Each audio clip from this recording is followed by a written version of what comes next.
이렇게 귀한 자리에 초대해 주셔서 고맙습니다. 아무쪼록 오늘 하나님께서 우리 가운데 함께해 주셔서 주님의 마음에 있는 생각들, 또 우리가 가지고 있는 비전들, 이런 것들을 같이 나누는 시간이 되었으면 좋겠습니다. 저에게 오늘 주어진 강의 제목은 평신도 선교사 준비와 십지입니다만 주로 비즈니스 선교와 관련된 그런 말씀을 좀 드리도록 하겠습니다. 먼저 제 소개를 좀 간략하게 좀 드리는 것이 여러분들이 좀 도움이 될 것 같습니다.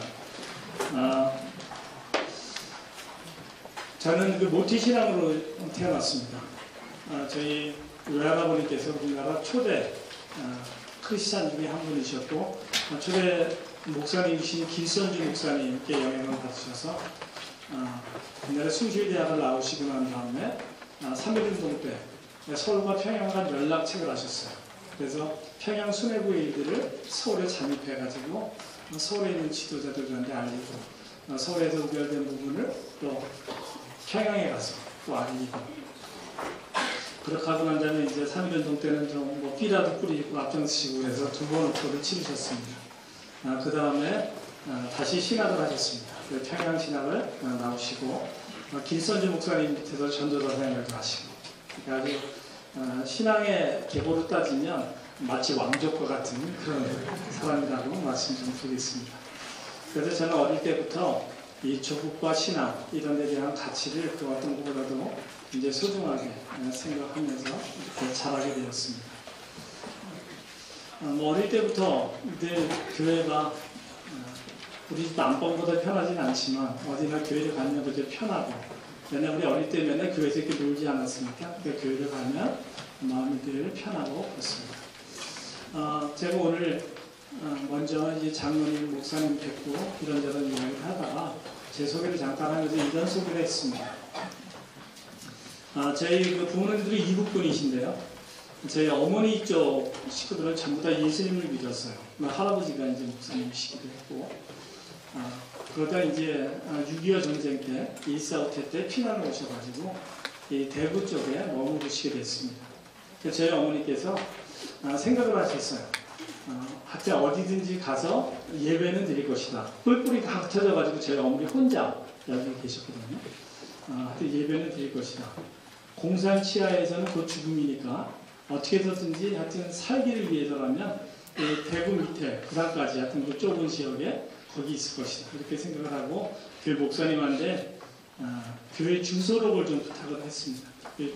교회 주소가 얻어지는 대로 전부 다 편지를 쓰기 시작했어요. 목사님 이런 분이 있으면 좀 찾아주세요. 이런 사람 좀 찾아주세요. 나이는 몇 살, 이름은 뭐고, 북한에서의 주소는 어떻게 되고, 뭐 형제라는 거 쫙 쓰고. 그래서 저희 어머니가 편지를 써서 모든 식구들을 여기서 다 만나셨어요. 너무 감사하지 않습니까? 그래서 나 여기 있다고 편지가 오면 저희 어머니가 또 거기 찾아가서 만나고 해가지고 저희 어머니가 이 대구 피난 시절에 다 만나셨어요. 저희 어머니께서 늘 그런 이야기를 많이 하셨습니다.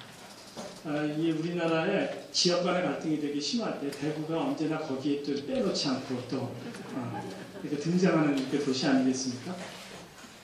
저희 어머니들이 이렇게 이야기하셨어요. 대구라고 하는 지역은 모든 피난민들을 받아주고 그 사람들이 먹고 살 수 있도록 배려해 준 곳이다. 그렇게 이야기하셨어요. 다들 전쟁통에 다들 힘들잖아요. 근데 그 피난민들이 전부 다 공산체에 가면 죽으니까 이 대구, 부산 여기는 집중해 와서 있었던 거예요. 그러면 다 먹고 살기 힘들 텐데 그분들이 와서 저희 아버님도 여기 와가지고 부둣가에서 한자떼기 그거 닦고 이렇게 해가지고 여기서 사셨거든요. 저희 어머니 음식 장사하시고 할 게 뭐가 있었겠어요. 처음에는 그냥 음식점에 일부는 있었겠죠. 일부는. 그래서 전부 다 먹여 살렸던 그런 땅이기 때문에 하나님께서 축복해 주셔서 우리나라가 초기에 경제 발전하는데 대구를 들어서 사용하셨다. 옛날에 그렇게 이야기하셨었어요. 여러분들 대구 얼마나 중요한 땅인지.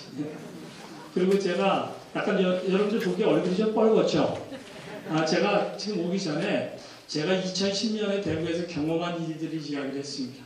그 생각만 하면 지금도 막 흥분이 돼요. 그래서 그 얘기를 한참 하다 왔기 때문에 제 얼굴이 뻘겋게 이렇게 상기되어 있습니다. 저는 한국 기독 실업인회라고 하는 CBMC라고 하는 단체에 소속되어 있는데 2010년도에 대구에서 우리 한국대회가 있었습니다.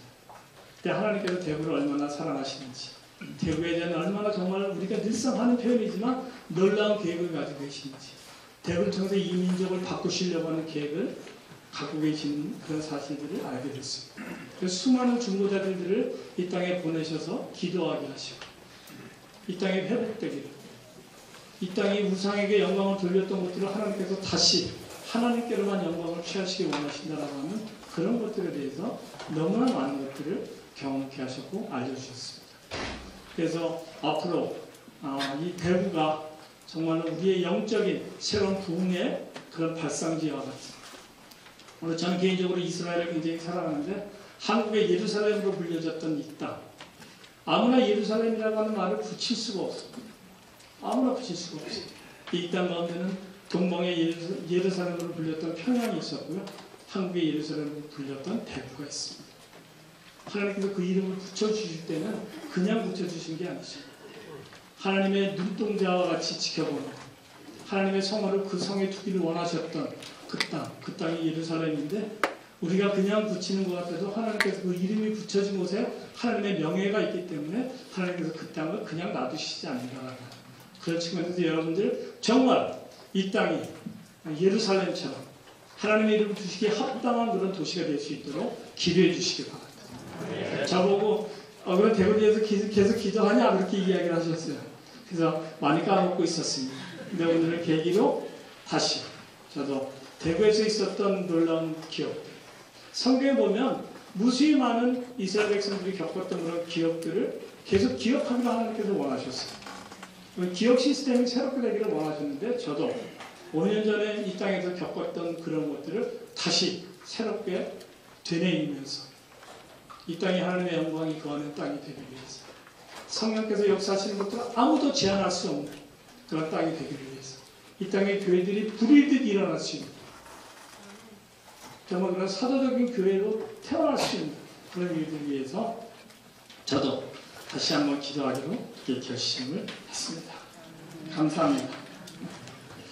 저는 그 비즈니스 미션을 이야기를 하거나 또한 성교를 이야기하면서 가장 우리가 이야기하는 성교의 가장 좋은 모델이 성경 속에 뭐가 있을까? 여러 좋은 모델들이 많이 있는데 저는 에베소에 있었던 그런 일들을 여러분들에게 말씀드리고 싶습니다. 에베소가 3차 전도여행 때 바울이 에베소에서 2년 남짓한 그런 시간을 에베소에서 갖게 됐습니다.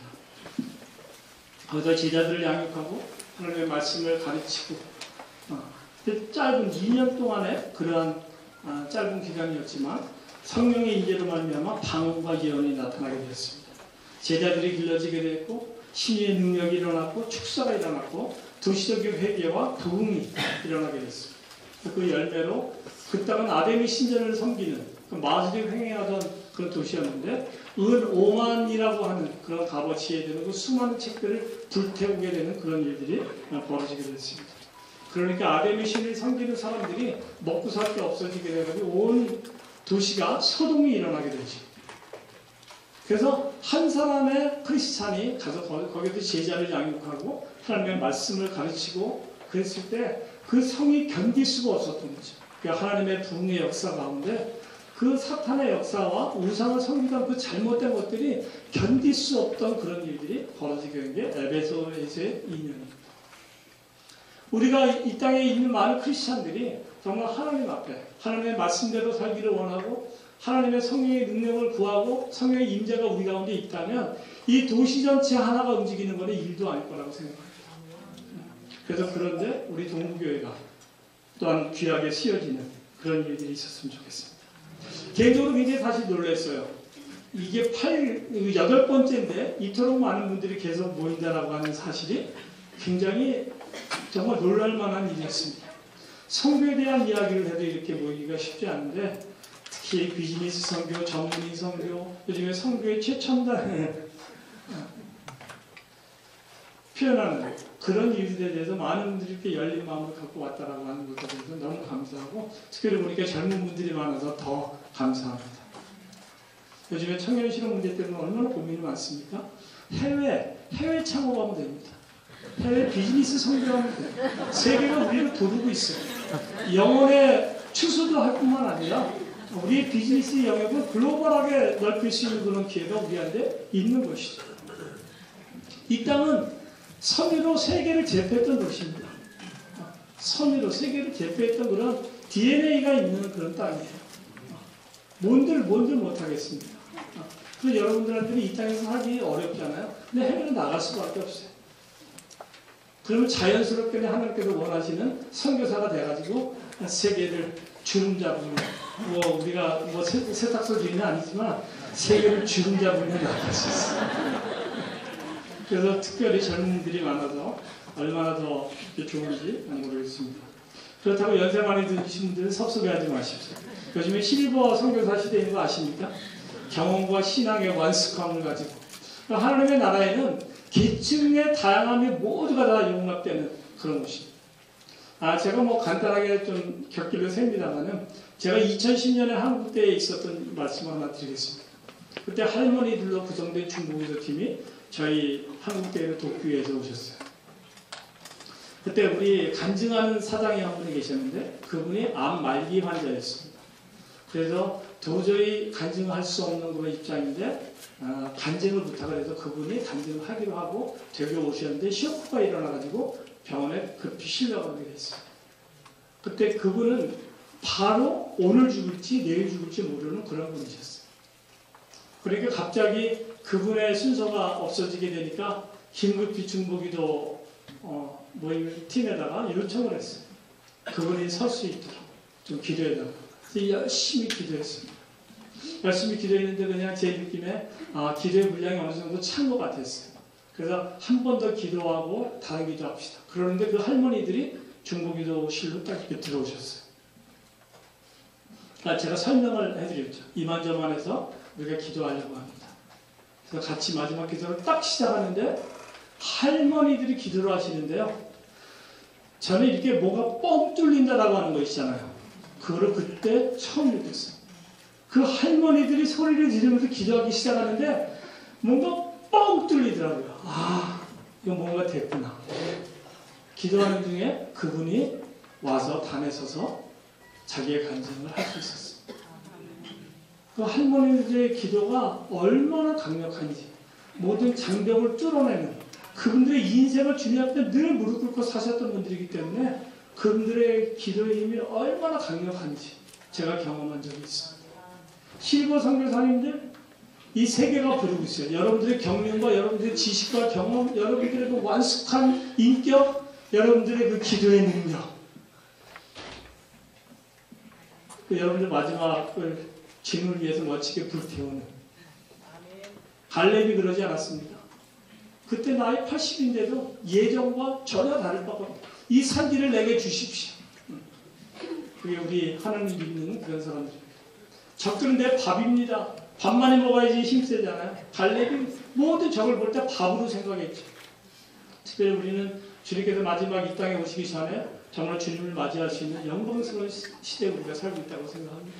영혼의 대치수가 일어날 때 하나님께서 우리같이 작은 민족, 정말 가난과 무지와 질병과 정말 한 번도 남의 나라를 쳐본 적이 없는 그러한 질곡의 역사 가운데 예수 그리스도를 이 땅 가운데 알게 하시고 예수 믿는 나라로 만들어주시고 복음의 빛인 자 마지막 시대에 주님께서 오실 때 복음을 수출하는 영적 배수로를 놓는 그러한 나라로 우리를 세우시지 않았나 그런 생각을 하게 됩니다. 비즈니스 미션은 요즘 소위 말하는 화두입니다. 전 세계가 전통적인 선교사들은 거부하죠. 주님 오실 날이 가까워지면 가까워질수록 복음의 문이 많이 열려질 줄 알았는데 오히려 더 닫히고 있습니다. 주님께서 오시면 그들은 끝장이기 때문에 끝이기 때문에 어떻게든지 주님의 오실 길을 막고 있죠. 복음이 증거되는 것을 막고 있습니다. 근데 유일하게 어디를 가든지 좋아하는 부류의 사람들이 있는데 비즈니스맨들이죠. 그들이 가지고 있는 어떤 산업, 그들이 가지고 있는 기술 그런 것들로 인해서 부가 증대되기 때문에 그래서 비즈니스맨들이 온다 그러면 다 좋아하기 때문에 비즈니스맨들은 어디를 가든지 환영받습니다. 마지막 시대에 주님께서 사업하는 사람들, 직장생활하는 사람들, 전문 기술을 가지고 있는 사람들에게 선교의 문을 열어놓으신, 우리는 그 길을 걸어가면 되는 것이죠. 전 세계가 아무도 비즈니스 하는 사람들을 싫어하지 않기 때문에. 비즈니스 하는 거 알아요. 저 사람이 복음 전하는 거 알아요. 근데 우리한테 유익이 있기 때문에 내보내지도 못해요. 여러분들 재밌지 않습니까? 사탄으로 가면 헷갈리게 만들고 이러지도 저러지도 못하게 만들고 그런 자들이 비즈니스맨들이다. 이렇게 여러분들이 생각하셨으면 좋겠습니다. 이 비즈니스 선교는요, 우리가 그 여러 가지로 이야기를 할 수가 있습니다. 비즈니스는 비즈니스고, 신앙생활은 신앙생활, 선교는 선교. 이것이 우리를 가장 가로막고 있는 어떤 이중적인 잣대, 이원론적인 우리의 병폐이기도 합니다.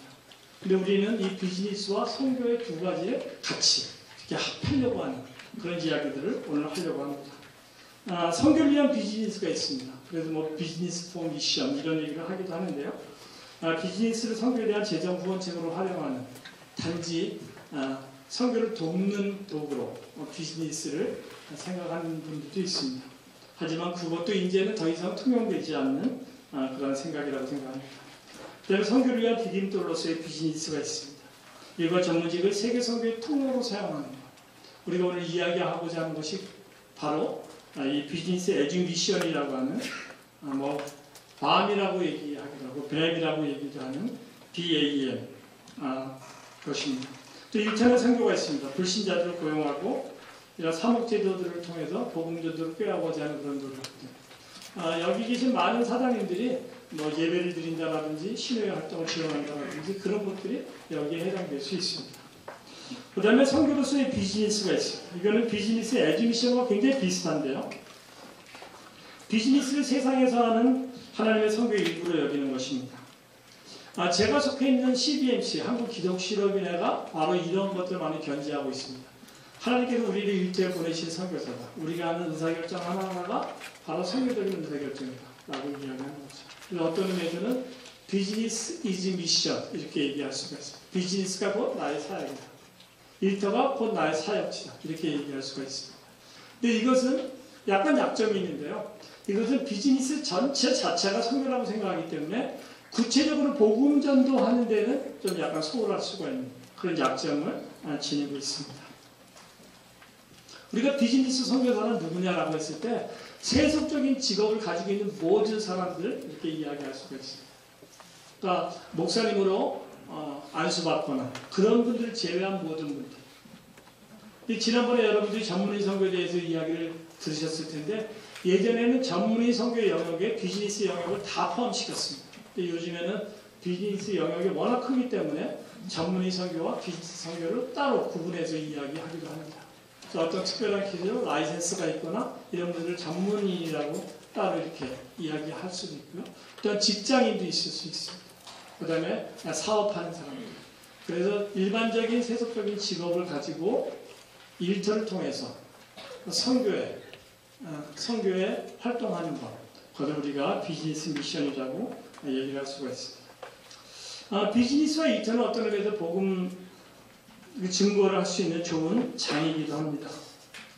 일단 외부인에게는 닫혀 있지만 거기서 일하는 사람들에게는 열려 있습니다. 요즘에는 특히 더 심합니다. 보안 문제 때문에 회사 들어가려면 아무나 못 들어가죠. 그렇기 때문에 그 안에 폐쇄된 공간이지만 그 안에서 선교를 할 수가 있습니다. 우리나라에 SNK라고 하는 회사가 있습니다. 그 회사는 세계 유명한 포장지, 쇼핑백 그런 걸 만드는 회사인데 중국에서 굉장히 오랫동안 활동했습니다. 지금 베트남에 가 있는데 중국에 있을 때는 너무너무 선교 사역을 잘했어요. 아예 공장 안에다가 그 교회를 지어버리고 말았어요. 근데 공안들이 들어오지 못해요. 그 회사에. 그러니까 그 안에서 마음껏 예배드리고 마음껏 복음 전하고 그런 일들이 있을 수가 있었습니다. 그러니까 그런 의미에서는 회사는 어떤 의미에서 그런 또 폐쇄 공간이기 때문에 좀 접근 가능성이, 복음을 증거할 수 있는 접근 가능성이 좀 열려있다. 이렇게 말씀을 드릴 수가 있습니다. 관계적 측면에서는 일단은 삶과 기업 활동을 공유하는 공동체이기 때문에 종종 교회나 이웃관계보다 더 깊은 관계를 형성할 수가 있습니다. 그리고 그것이 사역의 기회가 됩니다. 대다수의 직장인은 깨어있는 시간의 대부분을 직장에서 보내게 됩니다. 그렇기 때문에 직장의 같이 동료들이 같은 가족 같은 그런 데가 되지 않으면 사실 직장 생활을 굉장히 하기 힘들죠.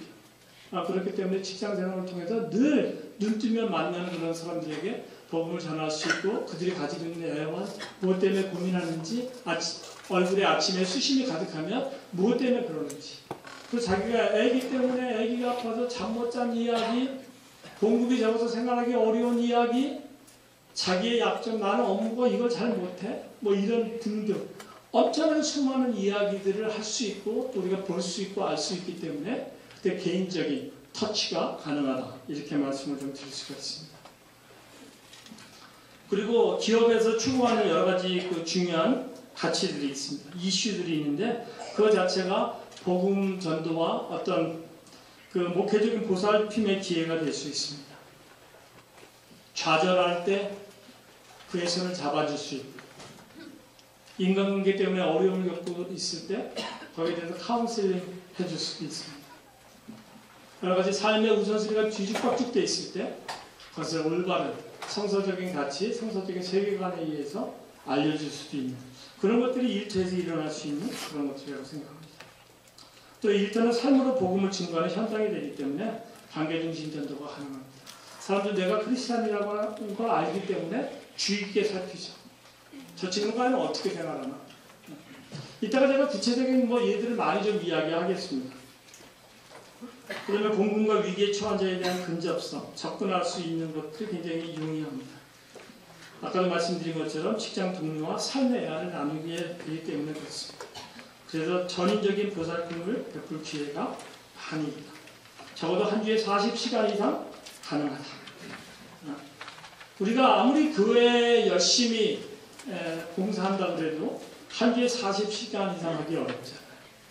회사는 우리가 정해진 법정 근로 시간이 있습니다. 그리고 그보다 더 많이 할 수도 있습니다. 그때 우리의 함께 일하는 동료들에게 복음을 증거할 수 있는 내가 그리스도인임을 증거할 수 있는 그런 기회가 많이 열려져 있다. 이렇게 말씀드리겠습니다. 비즈니스는 교회 개척의 수단이 될 수 있습니다. 아까 말씀드린 것처럼 SNK 이야기도 했지만 요즘에는 가정교회들도 굉장히 많은 것이죠. 그래서 이 회사가 하나의 교회 개척의 단위가 될 수도 있습니다. 우리나라에 그런 모델을 가지고 있는 그런 회사들도 굉장히 여러 개 있습니다. 회사 안에도 작은 소그룹을 나눠서 그것이 하나의 목회적인 활동을 할 수 있는 그런 기업들, 그런 기업들도 많이 있습니다. 또 비즈니스는 사회적인 책임, 또 창조 세계에 대한 책임도 갖고 있습니다. 그래서 요즘에 기업의 사회적인 책임 이것도 많이 이야기를 하고 있습니다. 그 젊은 분들은 그 탐스라고 하는 브랜드 아시죠? 신발. 네. 탐스 혹시 갖고 계신 분 한번 손 들어보세요. 네, 맞네요. 이 탐스라고 하는 신발은요, 아르헨티나에 가서 보니까 신발을 못 신고 있는 아이들이 많은 거예요. 그래서 아르헨티나 관련해가지고 제품을 개발해가지고 한 켤레가 팔릴 때마다 신발이 없는 한 어린아이에게 신발 하나씩 주는 거죠. 그래서 요즘으로 말하면 그 스토리텔링이 되게 잘 돼가지고 굉장히 급성장했습니다. 우리나라에도 많은 젊은 제 딸도 그걸 신고 있습니다. 솔레블즈라고 하는 브랜드가 있습니다. 여기 잘 모르는 회사입니다. 아주 그 좋은 크리스찬 젊은이들이 단기 선교로 이디오피아에 갔다가 그런 신발이 있는 걸 알게 됐어요. 그래서 그 공장을 가보고 너무너무 감동을 받아가지고 자기 동생한테 연락을 했어요. 너 빨리 이디오피아에 와. 여기 좀 봐야 된다. 그 동생 그 디자이너였어요. 근데 그 디자인으로 도와주지 못했는데 거기 가가지고 거기 제품을 수입해다 팔기 시작했어요. 그래서 솔레블즈라고 하는 거기는 이디오피아 전통 기술을 접목하고 타이어 있지 않습니까? 폐타이어를 갖다가 밑에 공구가창을 대. 근데 굉장히 컬러풀하게 전개하는 브랜드입니다. 근데 거기는 봉급을 이디오피아 그 평균 월급의 2배를 줘요. 그 회사가. 근데 이디오피아가 세상에서 가장 가난한 나라 중에 하나입니다. 몇 년 전에는 기아 때문에 얼마나 많은 사람들이 죽은 그런 땅입니까? 그런데 월급의 2배를 줬는데 교육 문제, 가난 문제, 질병 문제, 모든 문제가 다 해결되는 거예요. 그리고 직업을 줄 수 있고. 그러니까 탐스는 계속 자선하듯이 하기 때문에 그 기업 자체가 그 아직 아르헨티나에 있는 기업 자체가 커지지는 않았어요. 큰 돈을 벌지 못했어요. 하지만 이 회사는 그냥 거기서 요구하는 돈을 주고 사오면 그것이 월급을 2배를 주는 거예요. 모든 문제가 다 해결되시는 거죠. 그래서 직업을 줬더니 모든 문제가 다 해결되더라고요. 이런 사회적인 그런 책임들, 기업이 가지는 사회적인 책임도 굉장히 중요하죠. 여러분이 이제 조금 있으면 세월호 일주기가 됩니다. 그게 너무나 마음 아픈 일이죠. 한 기업이 윤리적으로 무뎌졌을 때 얼마나 많은 사람들을 아프게 하는지 우리가 너무 뼈저리게 경험했어요. 그것이 크리스찬 기업이 아닌 게 정말 감사했어요. 우리의 기업이 그러지 말라고 하는 법이 어디 있겠습니까? 요번에 뭐 경남기업 돌아가신 그분 교회 장로셨어요. 요번에 뭐 무기 밀매해가지고 그런 했다? 거기도 교회 장로셨어요. 교회에 자기 사무실을 줬어요. 모든 사람을 거기서 만났어요. 너무너무 부끄러운 일이에요. 우리가 어떤 교회의 직급을 가지고 있다고 해가지고 우리가 윤리적으로 깨끗해질 수 없습니다. 이제는 우리나라에서 기독교인이 이토록 많고 그러면 우리 정말로 하나님의 말씀대로 기업경영을 하지 않으면 안 돼요. 여기서 기업경영을 하나님 말씀대로 못하는데 해외 나가서 할 수 있습니까? 불가능합니다. 그래서 오늘 여러분들한테 다소 좀 부담스러울지 모르지만 적어도 여기 계신 분들이 오늘 저와 같이 강의를 나누면서 정말로 하나님의 말씀대로 제대로 한번 해보자 이런 결심을 하셨으면 참 좋겠어요. 그리고 우리 이 교회 신자들이 그런 것들을 서로 격려하고 자극하고 그런 것이 됐으면 좋겠습니다. 제가 속해 있는 기독실업인의 한 사장님이 있습니다. 이분이 빵집을 했어요. 서울의 양재동에서 제법 크게 빵집을 했어요. 그분이 정직하게 했어요. 근데 하루는 큐티를 하는데 하나님께서 너 좀 더 좀 정직했으면 좋겠다. 그런 마음의 요구를 하나님께서 물어오시기 시작했어요. 이분이 가만히 생각해 보니까 내가 부정직한 부분이 어디 있을까? 그랬더니 자기가 봐서는 못 찾겠더래요. 그래서 세무사를 불러서 내가 더 좀 정직했으면 좋겠는데 하나님께서 이 세무관계에 있어서 더 좀 정직했으면 하는 걸 원하시는 것 같아요. 그랬더니 그 세무사께서 지금 뭐 사장님 정도면 너무 잘하고 계십니다. 더 이상 하면 경영의 압박을 가져올 수 있습니다. 그러니까 이 사장님께서 그러지 말고 제대로 해주세요. 그러니까 그 세무사가 주저하기 시작했어요. 그럼 당신을 해고하겠습니다. 똑바로 해주세요. 그러고 난 다음에 이분이 모범 납세자상을 받게 됐어요. 그렇게 하고 난 다음에 IMF가 터졌는데 IMF가 터지자마자 우리나라에 설탕 파동이 되고 밀가루 파동이 났어요. 그 다음에 제빵, 제과 원료에 수입품이 많은데 그런 것들이 엄청난 환차 손을 입게 돼가지고 그때 제빵, 제과 업체들이 굉장히 힘들었어요. 그래서 이분이 굉장히 어려운 시절을 지나고 있었는데 세무조사가 나왔어요. 당신 옛날에 이렇게 똑바로 앉는 거 그거 토해내라고 말이죠.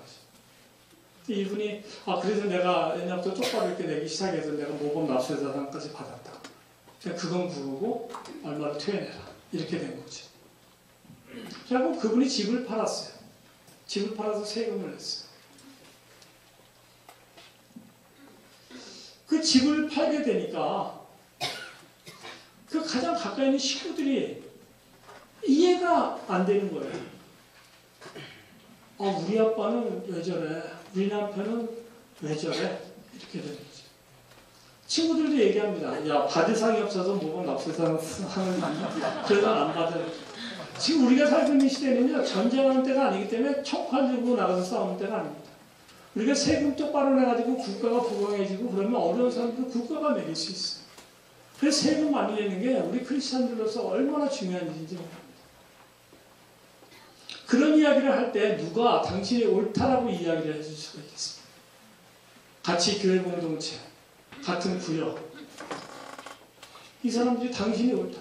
우리 함께 기도해 줄 수 있고 당신이야말로 하나님의 말씀대로 행하고자 하는 사람이다. 이게 격려해 줄 수 있어야 되는 것이 실제 교회 공동체인 거죠. 그런 거 할 때 왕따 당하고 대책 없어 저 사람. 예수님 믿어도 저렇게 난리를 피고 믿어야 되나? 이래서는 안 된다라고 하는 거죠. 우리가 올바른 일을 추구할 때 우리 교회 공동체가 나는 비록 못하지만 그것이 옳다라고 지원해주고 그것을 위해서 기도해주고 그런 사람이 많아지기를 우리가 추구해야 되는 것이 교회 공동체라고 생각합니다. 이 비즈니스, 여기 비즈니스 하시는 분들 많은데 우리가 정말 하나님의 말씀대로 살아가기가 얼마나 힘든지 말입니다. 정말 뻑뻑해요. 그래서 남몰래 교회 와서 회개하는 분들이 얼마나 많은지 몰라요.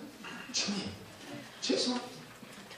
제가 좀 똑바로 해보겠습니다. 그러다가 돈이 눈앞에 안 알아버리면요. 쉽지 않아요. 정말 쉽지 않아요. 그 돌아가신 그 성회장님이 교회 장로이신데 그 뇌물 내길 때 그게 쉬웠겠습니까? 생각을 해보십시오. 그분이 신앙의 양심이 있다. 얼마나 하나님 앞에서 두렵고 떨리고 괴롭고 그러면서 했겠어요. 근데 그것이 아니면 망할 것 같으니까. 그 망할 것 같은 두려움. 그런 것들이 우리들한테 얼마나 큰 부담을 주는지 모르겠어요. 근데 하나님께서 우리를 성공으로 부르시지 않고 순종함으로 우리를 부르셨다고 하는 사실이에요. 하나님께서, 그 예수님께서도 그렇게 이야기하셨어요. 내가 너희를 보내는 것이 마치 양을 이리 가운데 보내는 것 같다. 양이 이리 가운데 가서 어떻게 이기겠어요? 그냥 백전백패인 거예요. 예수님께서 모르시는 게 아니라 알고 계세요. 너희는 양이다. 나도 유월절 어린 양으로 나도 죽으러 왔는데 너희를 이리 가운데로 내가 보내놔. 왜? 너희는 내 양이기 때문에. 주님께서 알고 계세요. 힘든 세상 가운데 너희는 거기서 양으로 죽어라. 그렇게 보내실 수도 있다는 거예요. 우리는 늘 승리만 구할 수 있지만 그렇지 않을 수도 있다는 거예요. 주님께서 이 땅에 다시 오실 때 정말 하나님의 말씀을 지키기 위해서 순교적인 각오로 살아가는 자들, 그런 자들이 있다면 히브리서에는 그런 사람들을 세상이 감당하지 못한다라고 이야기를 했어요. 세상이 도저히 어떻게 안 돼. 돈 갖고 흔들어도 어떻게 안 되고 온갖 유혹을 해도 그냥 차라리 포기하고 손해볼지언정 그거 안 하겠다. 그러면 어떻게 해볼 재간이 없는 거예요. 사탄이요. 그야말로 뭐 속된 말로 미치고 발작 뛰는 거죠. 어떻게 안 되니까. 하나님의 나라는 그런 자들에 의해서 여태까지 확장되어 왔고 앞으로 주님 오실 때까지 그런 길이 더욱더 힘차게 열릴 것이라고 저는 확신합니다. 여기 계신 분들이 그런 일들을 하는 우리 동지들이에요. 사실 어떤 의미에서.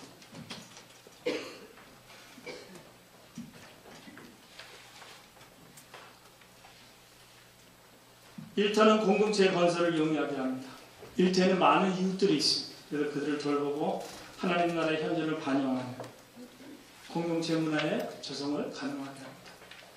세상은요, 세상의 경제 법칙은 이렇습니다. 돈을 벌기 위해서 사람을 희생시켜요. 그래서 일도 많이 시키고 최단적으로 효율적으로 그 사람이 가지고 있는 모든 단물을 빼내려고 해요.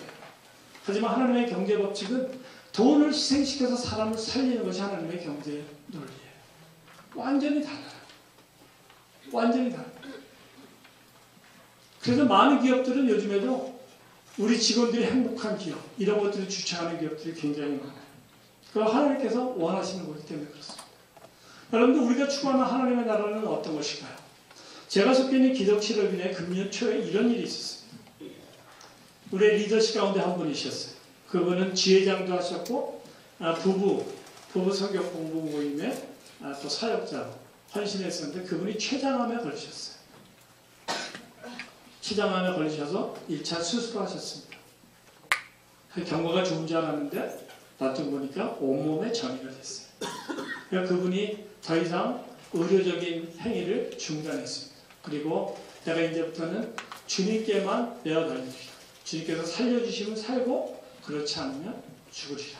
이렇게 생각을 하고 본인이 성숙한 신앙인이었기 때문에 자기의 모든 인생 여정을 정리하기 시작했어요. 그걸 옆에서 어떤 분이 보고 저렇게 좋은 신앙인이 정말 좋은 신앙의 유산을 물려줬으면 좋겠다. 그래서 많은 지인들을 불러 모으고 특별히 그분이 차세대들을 좀 키우고 있었는데 젊은 세대들을 모아서 한 50명 정도가 모여서 소위 말하는 토크쇼를 했습니다. 그거를 우리 CBMC의 매거진이라고 하는 잡지가 있는데 거기 그 팀이 알아가지고 한 분을 보내서 그분을 취재하기 시작했어요. 그날 첫 토크쇼부터 그분이 돌아가실 때까지 밀착 취재를 하게 됐어요. 여러분들 이야기만 들어도 좀 감동적이지 않습니까? 그때 그 리포터 하는 분이 우리 중보기도, 저는 이제 CBMC 중보기도 팀에 있는데요. 우리 중보팀의 일원이었어요. 그래서 중보기도 모임이 있는데 그냥 그분이 제가 오늘 참석을 못합니다. 카톡에다 글을 남겼어요. 근데 그분이 이러저러해서 오늘 못 가게 됐습니다. 그래서 사연을 보냈는데 그걸 보는 순간에 갑자기 마음이 너무 슬퍼졌어요. 너무 슬퍼져가지고 저도 모르게 흥분해가지고 막 글을 남겼어요. 많은 사람이 너무나 부담스러워했어요. 이런 거였습니다. 한 사람이 죽음을 앞두고 생을 마감하는 그런 모습들을 보여주는 건 너무나 아름다운 일이다. 근데 우리가 가지고 있는 생명이 예수 그리스도의 부활 생명을 가진 자들인데 꼭 죽음을 생을 마감하는 것들을 보여주는 것이 좋을까? 특별히 거기 젊은 세대들이 많겠는데 예수 그리스도의 이름으로 우리가 살아나는 것들을 보여주면 더 큰 하나님께 영광이 되지 않을까? 근데 왜 우리는 그것을 생을 마감하는 것에만 우리는 집중을 할까? 그래도 뭔가 좀 잘못된 것 같습니다. 그분은 우리 중보기도 팀에 모시고 오시죠. 제가 문자를 보냈어요. 그때 우리 중보기도 팀장님도 너무 부담스러워하는 거예요. 그랬더니 뭐 이만저만의 스케줄이 잡혀 있어서 거기다가 그냥 난 거기 리포터로 갔기 때문에 일찍 끝나면 말씀을 들어보고 오겠다. 그렇게 이야기하셨어요. 근데 그걸 못 오셨어요. 그러니까 그분이 얼마 안 있어서 돌아가셨어요. 우리가 하나님 나라를 대망하는 사람들입니다. 주님께서 이 땅에 오시면 주님께서 펼치실 세계가 있어요. 그 완전한 하늘과 땅이 하나 되는 하나님께서 계획하셨던 오리지널한 계획들이 우리 가운데 펼쳐지게 될 텐데 우리는 그 킹덤의 삶을 지금 우리가 살아내야 되는 그런 사람들이기도 합니다. 근데 우리는 맨날 기도해도 안 나니까 그냥 기도하자 그러면 할 수 없이 기도해요. 하지만 우리 가운데 믿음이 없어요. 근데 우리 중보기도 팀은 그걸 놓고 기도하면은 하나님께서 살려주실 것을 믿어요. 일단 그 기도하는 거죠. 하나님 살려주십시오. 하나님의 신실하심을 드러내십시오. 우리 가운데 있는 예수 그리스도의 부활의 생명, 주님 이가 죽어가는 것은 하늘나라의 모습에 비교했을 때 합당하지 않습니다. 온전하지 않습니다. 뭔가 잘못됐습니다. 주님 온전한 하나님의 나라를 우리가 추구하는데 주님 우리에게 그 증거로 나타내 주십시오. 왜 우리는 그런 기도를 잃어버렸나라고 하는 거죠.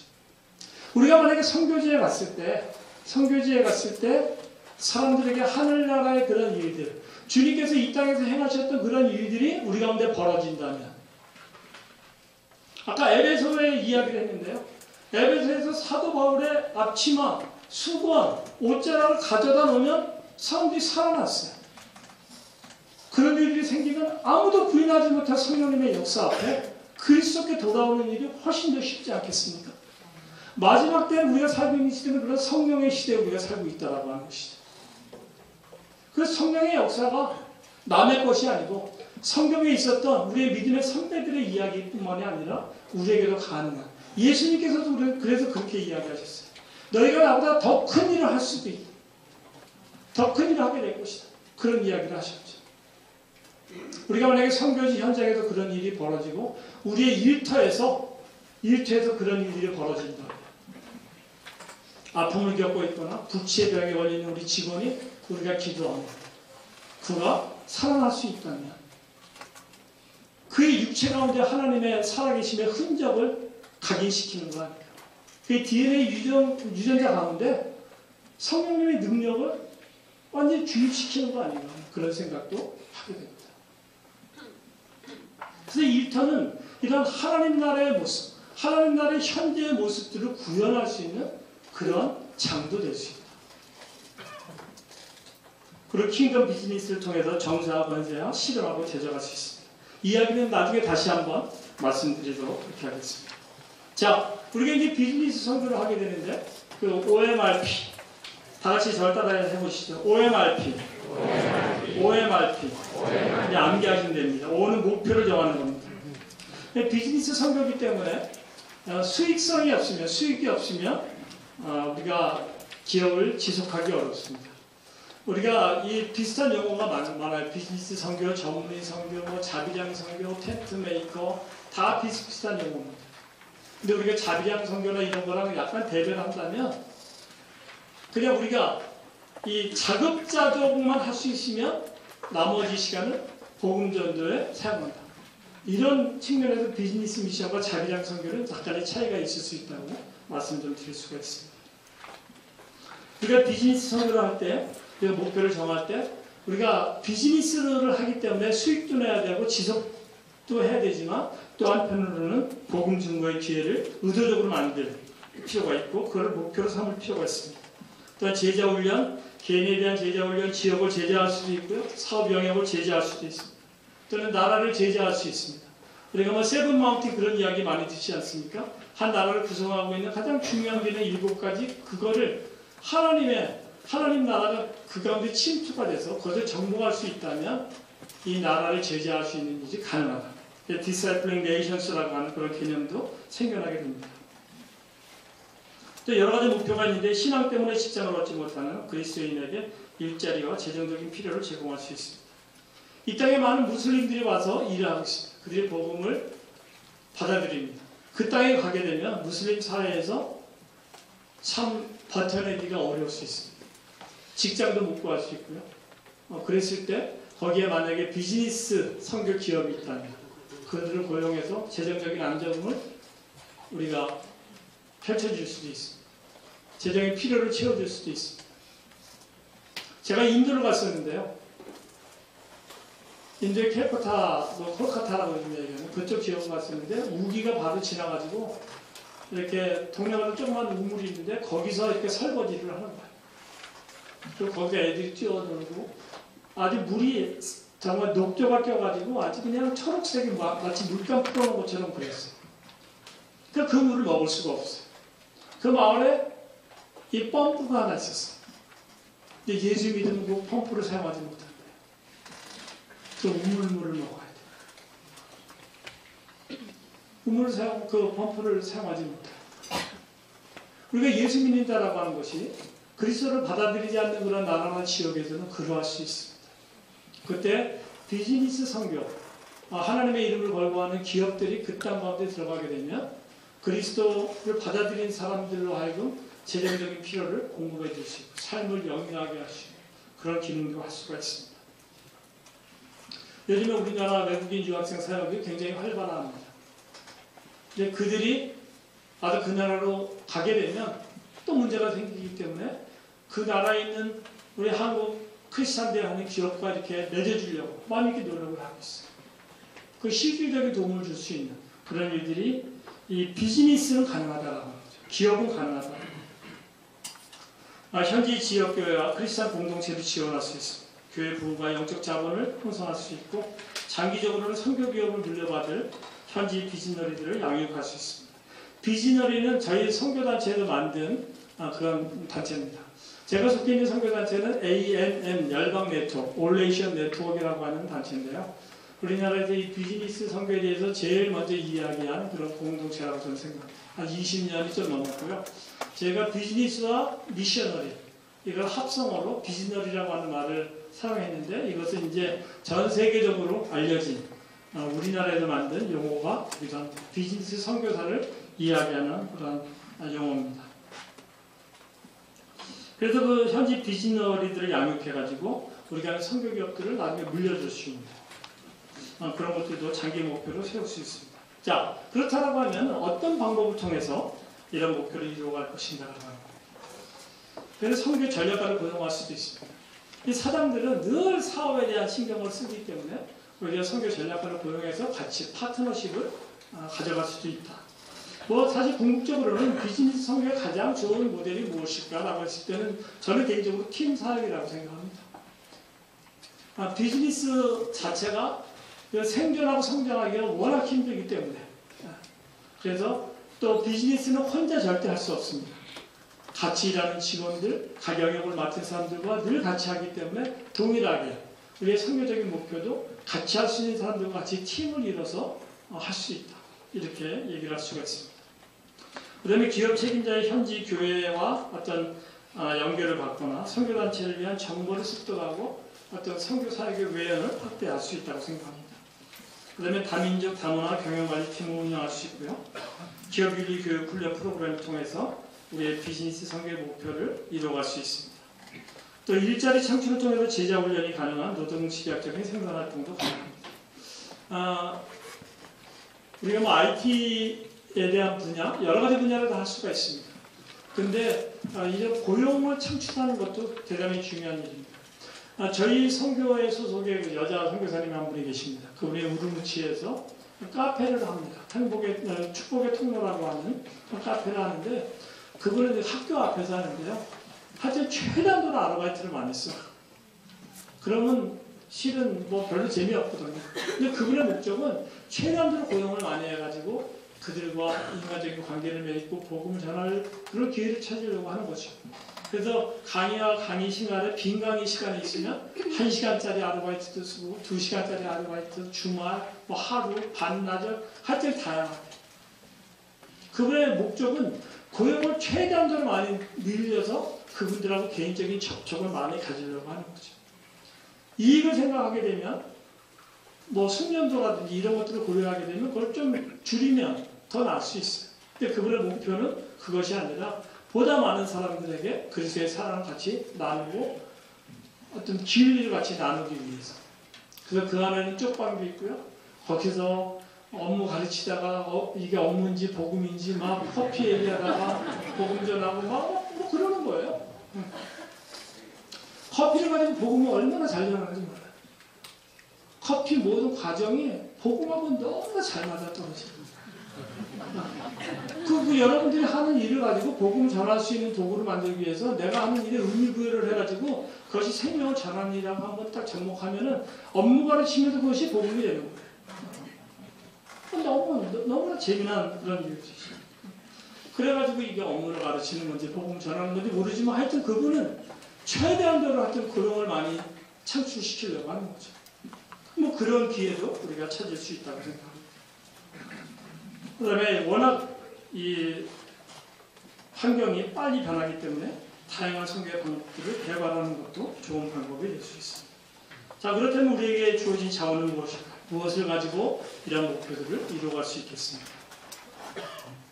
현지의 고용 인력을 확충하고 부의 증대를 통해서 가능합니다. 일단 복음을 전달하는 그런 도구들을 다양하게 가져가면 좋습니다. 여러 가지 번역 성경들, 영상물, 서적, 그림책, 전도지, 뭐 초청해서 등등. 제가 속해 있는 그 기독 실업인회는 전도 초청 행사를 합니다. 근데 안 믿는 사람들도 되게 많아요. 그래서 안 믿는 사람들을 위해서 요즘에는 이제 호텔이나 이런 데서 담배들을 못 피게 하는데 옛날에는 담배들을 폈거든요. 그런데 복음 전하려고 하면 이 사람들이 다 이제 생각이 빤하니까 눈치가 있으니까 복음 전하려고 하면 담배 핀다고 나가요. 그래서 이게 도대체 담배 피러 나가는 걸 막을 재간이 없는 거예요. 그래서 우리가 어떤 생각을 했냐면 우리 회원들한테 솔직히 얘기해요. 이게 담배 먹고 있는 사람. 솔직히 얘기해. 당신들이 바람 피워. 당신들이 먼저 담배 피워. 그럼 바깥에 안 나가도 되거든. 담배연기 자욱한 가운데 여러분들 복음을 전하는 걸 한번 생각해 보셨습니까?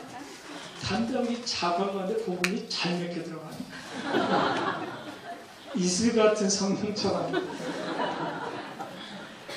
그 모호한 안개 속을 뚫고 복음의 능력이 사람의 폐부를 찌르고 뭐 복음 전하기 위해서 그런 거죠. 그래서 여러 가지 다양한 방법들을 통해서 복음을 증거할 수 있습니다. 그러면 특별히 청년들과 관계를 맺는 청년들은 예수 그리스도를 알게 되면 그의 생을 던져 그렇기 때문에 젊은 세대들을 위해서 복음을 증거하는 또 그분들이 잠깐 교회의 분이 되고 또 선교기업의 중요한 제목들로 자랄 수 있기 때문에 그렇습니다. 그다음에 현지 교회와 선교사들과 협력해서 자원과 노하우를 공유할 수 있습니다. 자, 그렇다고 한다면 우선순위는 과연 무엇일까요? 무엇부터 할 것일까요? 성령 충만한 삶 속에서 예수 그리스도를 닮아가는 것, 죄를 다루는 것, 십자가의 위치에 서는 것, 특별히 영적 전쟁에 있어서 승리하신 예수 그리스도가 십자가에서 돌아가신 것 같지만 최후의 타격을 가하신 그 십자가의 위치에 서는 것, 갈보리 십자가의 언덕으로 우리의 영적인 모든 문제를 끌어가는 그런 자세들, 이런 것들이 중요하다고 생각합니다. 그 다음에 제가 특별히 강조하고 싶은 것은 기도 네트워크, 중보기도팀을 만드는 것이 너무나 중요하다. 이런 말씀 좀 드리고 싶습니다. 그 다음에 신앙을 키우고 교제할 수 있는 환경을 제공하는 것, 선교와 비즈니스를 통합하는 기본 원칙과 점검적으로 준비하는 것. 이거는 지금부터 이야기할 내용에 있습니다. 자, 제가 지금부터 이제 말씀드리는 거는요. 어떻게 보면 지금 현재 우리가 있는 위치에서 할 수 있는 일이기도 합니다. 선교기업으로서 경영의 원칙을 세우는 것. 먼저 경영자적인 측면에서 바라본다면 뭐 직장인이라고 이렇게 표현을 해도 될 것 같습니다. 경영자의 영성 부분에서 말씀 읽기와 기도 시간 등 하나님과의 개인적인 시간을 확보하는 것, 그걸 실천하는 도구를 갖는 것, 가장 기본이고 중요한 것이다. 성령의 역사를 기억하는 훈련들, 약속의 말씀, 우리에게 주셨던 레마의 말씀, 그런 것들을 기억하고 늘 하나님 앞에 주장하는, 하나님께서 주신 말씀에 대해서 주님, 제가 이 말씀을 붙들고 나아갑니다. 그런 자세들. 그 다음에 기적의 일기. 아까 얘기한 것처럼 정말 병든 자를 우리가 일으켰을 때 그런 것들을 우리가 적어내고 그것을 늘 반추하면서 그때도 역사하신 주님께서는 오늘도 동일하게 우리 가운데 역사하신다라고 하는 것들을 우리가 늘 기억하는 것. 이것이 중요하다고 생각합니다. 여러분들이 한번 곰곰이 생각해 보십시오. 이것은 하나님의 역사가 아니면 이건 불가능해요. 그런 일들이 여러분들 생애에 뭐 어떤 분들은 많이 있을 수 있고 어떤 분들이 적게 있을 수 있지만 그럴 수 있다고 생각합니다. 저 같은 경우는 하나님께서 특별히 이 자연 현상에 대해서 저한테는 많이 그런 표적과 이적을 보여주셨어요. 저는 특히 비에 대해서 강합니다. 예수 이름으로 명하는 비가 그치고 비가 탁 그치고 정말 그런 것들을 많이 경험했어요. 근데 하나님께서 얼마 전에 저한테 그런 것들을 이게 깨우쳐 주셨어요. 야, 너 그런 거 많이 경험하지 않았니? 예, 저는 경험 많이 했습니다. 너는 왜 너 주변에 그렇게 힘든 자들이 많은데 너는 나의 이름을 사용하지 않니? 나의 이름이 암에게서는 영향력이 없다고 생각하니?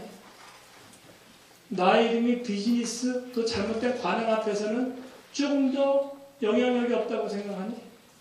그런 것들을 깨우쳐 주셨어요. 그래서 저희 지체들과 같이 나눴어요. 저희 지체들 가운데 너무나 아픈 사람이 많아요.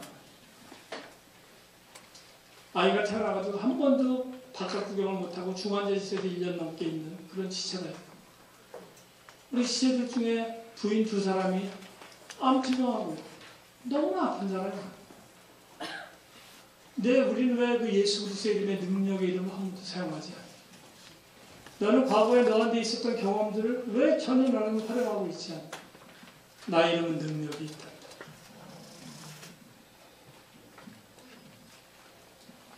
그런 것들을 우리가 적고 기억하는 것 중요하다고 생각합니다. 그 다음에 개인과 기업의 활동 중에 세속적인 영역이 많죠. 그걸 거룩한 영역으로 전환하기 위한 활동들이 중요합니다. 우리들은 어떤 오류에 많이 빠지냐면요. 우리가 예수님 믿는다. 예수님 믿는 크리스찬 사장이다. 그러면 예배 드리고 뭐 그런 것들이 우리가 할 수 있는 전부라고 생각합니다. 그런 겉으로 드러나는 외형적인 것보다 더 중요한 것은 무수히 내리는 의사결정 가운데 하나님께서 기뻐하시고 인정하실 수 있는 의사결정을 할 수 있느냐 없느냐 이것이 너무나 중요한 것입니다. 우리가 사업계획을 짜고 어떤 것을 생각할 때 성령의 역사 없이도 할 수 있는 것들을 우리가 얼마든지 계획할 수 있어요. 우리 교회에서도 마찬가지고 제가 속해 있는 기독실업인회도 마찬가지고 제가 속해 있는 선교단체도 마찬가지고 그리고 우리들은 늘 성령님의 인재가 없어도 될 만한 사업계획들만 잔뜩 우리는 벌려놔요. 그렇게 하고 난 다음에 하나님의 인재를 구해요. 하나님 없이도 될 수 있는 거는 우리가 계획을 짜는데 우리가 정말 기도하는 가운데 하나님께서 주시는 마음이 있는데 이건 우리는 도저히 불가능해. 하지만 하나님께서 우리에게 마음을 주셨기 때문에 이걸 목표로 삼고 우리가 갈 거야. 주님, 이것이 주님께로부터 온 거 맞습니까? 기도하고 확신이 되면 가는 거예요. 그럼 성령님의 인재가 없이는 성령님께서 도와주시지 않으면 그걸 이룰 수가 없어요. 근데 성령님께서 도와주시면 이룰 수 있는 거죠. 그럼 그런 것들이 우리에게 믿음의 하나의 또한 증거가 되는 것들이 되는 거죠. 근데 우리는 하나님께서 개입하시지 않아도 될 만한 일들만 잔뜩 머리 써가지고 계획 세우고 그렇게 합니다. 굉장히 잘못된 거라고 생각합니다. 여러분들이 만약에 선교지에 가게 되면 그런 일들이 비일비재할 거라고 생각합니다. 하나님께서 우리에게 주시는 마음이 있어요. 근데 내 환경을 보니까 도저히 불가능해요. 그걸 아예 포기해버리고 말 주님께서 주시는 것이 확실하면 그냥 예스하고 받는 거죠. 주님의 사랑이 내가 갈 수 없는 지경까지 갈 수 있도록 주님 말씀하시는데 지금 저를 좀 붙들어 주십시오. 제가 가게 해주세요. 나한테부터 비롯된 게 아니지 않습니까? 주님께서 시키신 것입니다. 주님께서 행하십시오. 주님께서 자원도 주시고 주님께서 방법도 가르쳐 주시고 주님께서 주님의 목표를 이루십시오. 우리는 지상명령을 우리가 수행한다고 했을 때 우리의 의지로 한다고 우리는 착각해요. 하지만 하나님께서 예수 그리스도를 이 땅에 먼저 보내셨어요. 마찬가지로 주님도 우리를 보내셨어요. 내가 너희와 함께 하겠다고 하셨어요. 주님께서 우리보다 먼저 가시고 함께 하시고 우리가 알지 못하는 것들을 주님께서는 알고 계시고 이스라엘 백성들이 홍해 바닷물을 건널 때 아무런 대안이 없었어요. 하지만 주님께서는 그 큰 물 가운데 마른 땅을 예비하신 그런 하나님이세요. 하나님은 못하실 일이 없다고 우리는 맨날 고백하면서 실은 우리들은 그렇게 못할 때가 너무나 많은 것이 우리의 현실인 것 같습니다. 물론 저도 마찬가지. 말을 이렇게 하지만 또 제가 끝나고 가면서 이럴 수도 있어요. 우리의 한계이기도 합니다. 하지만 우리가 주님을 끊임없이 추구하는 거죠. 그리고 이게 교회 공동체가 중요한 것은 그것을 함께 격려하고 철이 철을 날카롭게 하는 것처럼 우리가 그것을 위해서 함께 기도해주고 중보해주고 울어주고 웃어주고 함께 우리가 이 길을 같이 걸어갑시다. 손잡아주고 그렇기 때문에 이 교회가 필요하고 교회 공동체가 필요한 것이라고 생각합니다. 영성을 지속하고 향상시키기 위한 멘토그룹이나 공동체와 연결을 갖는 것 너무 중요하죠. 특히 사단원들의 이것이 너무나 중요해요. 사장을 영적으로 이끌어줄 멘토그룹이 있는 것, 그런 분위기, 그런 공동체와에 늘 붙어있는 것. 혼자 독립군으로 일하는 것이 아니라 늘 팀으로 일하는 것. 그것이 중요하다고 생각합니다. 그 다음에 회사의 공식 석상에서 주님께 감사하고 영광을 돌리는 방법. 여러분들이 이런 거 많이 경험해 보셨어요. 모든 거 하나님의 영광입니다. 그럼 치고 있는데 쓰레기 빠지게 일한 건 안 돼. 뭐 하나님 뭐 어쩌고 그런데 타고난권에서는 어떻겠습니까? 더하죠. 그렇기 때문에 지혜가 필요하고 정말 하나님께 영광을 돌리는 방법을 여러분들이 이렇게 지혜를 짜내면 정말 아주 스무스하게 우리 주님만 영광 받으시고 우리도 기쁘고 그런 일들이 있을 수 있다고 생각합니다. 그러면 일정한 성과로 인한 교만과 독단이 있을 수 있습니다. 그걸 제어하기 위한 제도적인 장치를 만드는 것 이런 것들을 우리가 한번 생각해보고 주님 어떤 게 있습니까? 어떻게 하면 우리가 이거 가능하겠습니까? 이런 것들을 마련해 보시는 게 중요하다고 하는 거죠. 개인관리에 있어서는 시간 활용해서 집중력을 향상시키고 낭비를 제거하는 것 쓸데없는 일을 하지 않는 것 영적인 영역에 대한 비중을 정하는 것 기업의 청지기로서 기업의 자산을 마치 자기 것인 양 취급하기 쉬운 영역을 찾는 것 사람들이 이거 되게 실수 많이 하는 것이 다 자기 건 줄 알고 하나님께서는 우리를 기업의 청지기로 삼으셨어요. 다 하나님의 것이다. 우리가 그렇게 고백하지만 내가 이거 다 사용할 수 있는 것처럼 이런 경우가 굉장히 많이 있습니다. 경영계 인간관계도 되게 중요하죠. 직원이나 협력업체 또는 지역사회와 성경적인 삶과 비전을 나누는 게 어떻게 할 것인가. 권한위임은 어디까지 줄 것이며 조직의 구석구석까지 성경적인 가치를 유지하기 위한 대책은 요구합니다. 사장님은 아무리 얘기하는데 그것이 조직 구석구석까지 침투가 안 되면 소용이 없는 거죠. 계속 끊임없이 우리는 도덕적으로 깨끗해야 된다. 내 가면 갈수록 그것이 희박해지죠. 그래서 조직의 말단에서는 온갖 부조리, 뇌물, 이런 것들이 다 있는다면 어렵지 않겠습니까? 그러니까 그 제도적으로 이것을 어떻게 계속 해나가는 거 참으로 어려운 일이에요. 사장님 한 분은 개인적으로 굉장히 신앙적으로 훌륭할 수 있습니다. 하지만 조직 전체가 그렇게 훌륭하게 되는 것, 조직 전체가 하나님께서 인정하실 수 있는 그런 수준까지 나아가는 것 참으로 쉽지 않은 그런 일입니다. 제가 그 성서한국이라고 하는 데 가서 이렇게 발표를 하고 질의응답을 한 적이 있습니다. 그때 또 하나 그 외국계 큰 기업의 이제 한국 지사장님, 그분은 장로님이셨어요. 그분하고 제가 발표하고 지림답을 이제 같이 말하는데요. 한 분이 그런 질문을 했어요. 회사에 중간관리자가 크리스찬이 아닌 경우에는 어떻게 합니까? 근데 그분은 자기는 전혀 상관없다 이렇게 이야기하셨고, 저는 절대로 그래서는 안 된다. 중간관리자가 반드시 크리스찬이 아니면 올바른 의사결정을 할 수가 없다. 그런 이야기를 하고 있어요. 그 사람이 크리스찬 아닌 경우로 회사에 입사할 수 있어요. 하지만 그 사람이 정말 제목이고 함께 회사를 위해서 중요한 사람이 된다면 어떻게든지 그리스도의 복음을 전해서 세계관과 가치관이 같아지지 않으면 나중에 하나님은 같이 할 수가 없어요. 동역할 수가 없어요. 제가 그 사업 초기에 그런 것들을 경험해 봤기 때문에 그랬어요. 제가 한 사람이 중요한 게 있었는데 너무너무 똑똑한 사람이었어요. 마치 제가 보는 것처럼. 저는 삼국지 광이었는데요. 저는 유비를 굉장히 싫어하거든요. 근데 저희 직원들이 저를 유비라고 그러고 그 사람 제가 보는 그랬어요. 저는 유비는 쪼다다. 맨날 그렇게 생각했었는데 직원들이 저를 쪼다 취급하는 거예요. 근데 제가 정말 창피한 얘기인데 저는 예수님이 꿈속에서는 안 나타났는데 제가 분명히 꿈속에서 나타난 적은 몇 번 있었어요. 옛날에.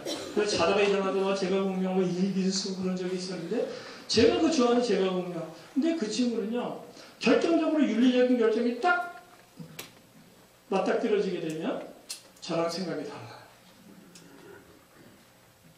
그러니까 결정적으로 제가 사단이니까 제가 결정해요. 또 한 사람이 중요하게 있었는데 그 사람은 좋은 크리스찬이었어요. 근데 그 사람은 언제나 의사결정할 때 자기는 빠져요. 두 분이 결정하시고 자기는 빠져요. 그러니까 1대1 상황입니다. 그 사람이 끼워주면 2대1 되잖아요. 그래서 스무스한데 꼭 1대1 상황이 되는 거예요. 근데 윤리적인 문제에서 언제나 둘이 생각이 달라요. 사장님, 이거 우리한테 기회인데 이거 해야 됩니다. 뇌물 좀 주죠. 어떻습니까? 전 못합니다. 그 여러 차례 이렇게 겹치다 보니까 그분이 도대체 회사 중역이 자기 의견이 받아들이지 않으니까 무슨 중역이냐? 나갔어요. 나갈 때 너무 아까워가지고 제가 또 창업 자금도 대줬어요. 그래가지고 용산에 가가지고 그 IT 업계에서 짧은 시간 내에 굉장히 성공했어요. 그러고 난 다음에 저한테 하는 말이 뭔지 압니까? 사장님, 용산 갔더니 그 전자시장, 어마어마한 시장에 무자를 대걸대걸 합디다. 사장님 뭐 그것 때문에 맨날 이렇게 방방 뜨고 그러십니까? 그 엄청난 큰 시장도 뭐 무자료, 뭐 비자금, 뭐 대걸대걸 합디다. 그게 저한테 한 이야기였어요. 우리가 하나님의 말씀대로 기업 경영을 하고자 하면 혼자 할 수 없잖아요, 사람. 그럼 반드시 누구랑 같이 의사결정을 해야 되는데 그 사람들이 크리스찬이 아니거나 크리스찬이라도 세계관이 다르면 참으로 힘들어요. 그렇기 때문에 같이 중간관리자를 어느 정도까지 위임할 것이고 그들의 의견을 언제까지 어느 정도까지 이렇게 받아들여야 할 것이고 이런 측면에서 굉장히 중요한 문제라고 저는 개인적으로 생각합니다. 성경적으로 칭찬은 어떻게 할 것이고 야단은 어떻게 칠 것이고 보상과 징계는 어떻게 할 것이고 업무 성과가 낮은 관리자를 어떻게 다뤄야 됩니까? 성경적으로. 크리스천들이 착하잖아요. 사람 다루는 게 참으로 어려울 수 있어요. 하나님의 지혜를 구하고 또 이런 데 대한 것들 책도 많아요. 그래서 저는 여러분들한테 좀 권면합니다. 기업 경영이라고 하는 측면에서 성경을 한번 읽어보세요. 그러고 보면 하나님께서 최초의 경영자셨어요. 이 세상을 창조하시고 최초의 디자인을 하셨고 최초의 농부셨고 하여튼 하나님은 뭐든지 최초셨어요. 그러면서도 엑설런트 하셨어요. 그분은. 그래서 하나님께서 이 성경이 경영학 교과서는 아니지만 하나님께서 말씀을 통해서 우리에게 필요한 모든 것들을 다 예배해 놓으셨다. 저는 개인적으로 그렇게 확신합니다. 제가 사업을 하면서 하나님 돈에 대해서 어떻게 생각하시나 하나님 기업 경영을 지지하시나 그런 측면에서 성경을 참 많이 봤어요. 그 다음에 제가 얻은 결론은 뭔지 압니까? 다 적용할 수도 없다. 너무 많아서. 그러고 보니까 하나님께서 정말 훌륭한 경영자셨던 거예요. 그러니까 너무나 경영자에게 대해서 할 말이 너무나 많으신 거예요. 하나님께서.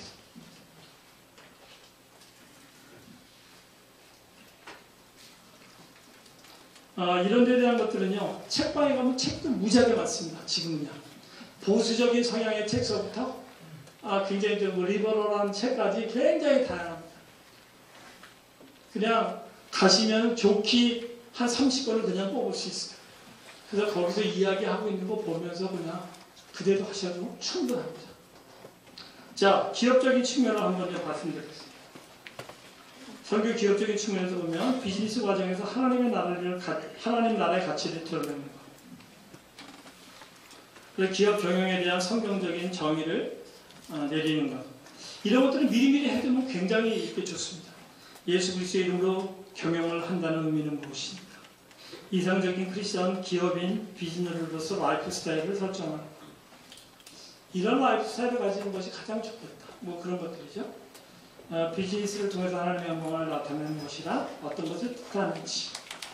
경영의 기반 요소들에 대한 성경적인 원리를 정하고 실천하는 것. 이 책 많다 그랬죠. 소유권, 지배구조는 어떻게 해야 되며 적법함과 생산성, 거래, 채용, 해고, 중간관리자, 뭐 임금을 어떻게 결정해 줘야 되느냐, 뭐 등등. 가격은 어떻게 정하고, 소비자는 어떻게 보호하고, 빚지는 것, 빌려주는 것, 경쟁, 동업, 사업의 11조. 사업의 11조니까 여러분들 뭐 그런 분 안 계십니까? 어떻게 사업의 11조를 한단 말이에요. 책 보시면 나와 있습니다. 은퇴 계획은 어떻게 할 것인가. 여기에 실버 선교사가 있으면 너무 좋죠. 개선을 위한 노력을 할 수가 있습니다. 직원들의 창의력을 발휘하기 위한 기회를 주는 것. 우리가 할 수 있는 일은 하나님께서 그에게 창조성을 주시고 그에게 잠재력을 주셨는데 기업 활동을 통해서 그 잠재력을 키워낼 수 있습니다. 기업의 활동 중에서 성경적인 원리에 위배되는 것은 무엇이고 그걸 어떻게 다룰 것인가. 옳지 않은 사업성의 관행으로 깨기 힘든 것은 어떤 것들이 있고 어떻게 할 것인가. 도대체 이거 불가능한데 이거 어떻게 할 것인가. 뭐 그런 것들이죠. 제가 이제 그 기독실업위 내에서 성경적 경영 그런 사역팀이라고 하는 게 있었는데 제가 젊었을 때 그 팀장을 한 적이 있습니다. 제가 어떤 딜레마에 빠졌냐면요. 구세결정을 해야 되는데 사람들이 보니까 성경을 모르는 거예요. 성경을 안 읽어서 성경을 모르고 맨날 뭐 정주영 회장이 이랬대더라. 어느 책을 보니까 이랬대더라. 맨날 그런 얘기만 하는 거지 실은 성경을 안 읽은 거예요. 그래서 그런 활동을 막 펼치다가 뭔가 이게 순서가 바뀐 것 같아서 스탑했어요. 스탑하고 우리 성경 읽자. 그래서 성경 읽기 운동을 펼쳤어요. 성경을 읽으니까 사람들이 알아서 변하더라고요. 하나님의 말씀이 얼마나 능력이 있는지 가만히 있어도 본인이 스스로 깨달아요. 여러분들 성경에 하나님께서 뇌물을 싫어하신다는 말이 있게요, 없게요? 당연히 있죠. 제가 얘기했습니다.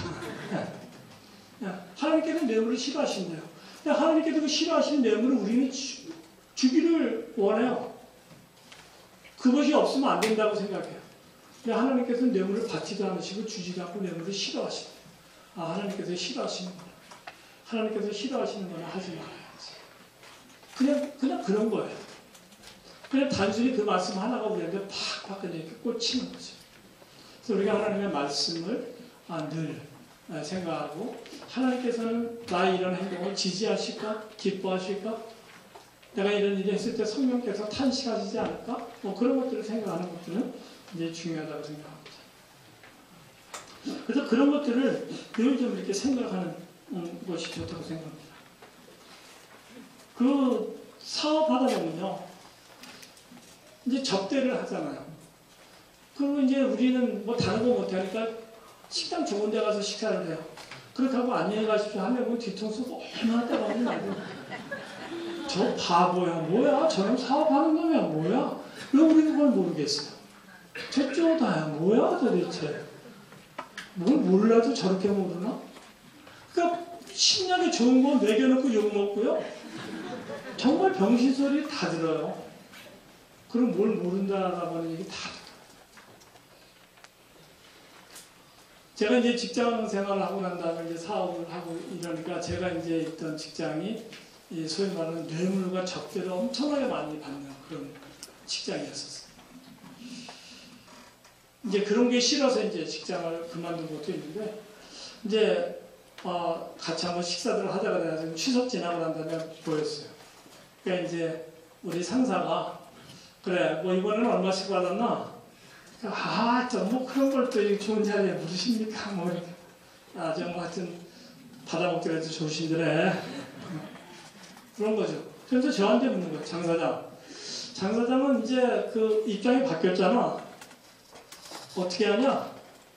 저한테 그러는 거예요. 너 그 뇌물 안 주고 뭐 적단하고 할 수 있어? 너 어떻게 하니? 저한테 묻더라고요. 그래서 제가 얘기했어요. 저는 일이 되기 전에 하는 것은 뇌물이라고 생각합니다. 그래서 안 하고 되고 난 다음에 감사의 표시를 하는데 지나치게 센 거는 안 한다고 생각합니다. 뭐 등등. 한참 얘기했더니 뭐 이렇게 복잡하냐. 그 사람들 다 먹고 살려고 하는 건데 그냥 줘. 뭐 그렇게 복잡하고 너는 왜 이렇게 옛날부터 이렇게 복잡하게 사냐?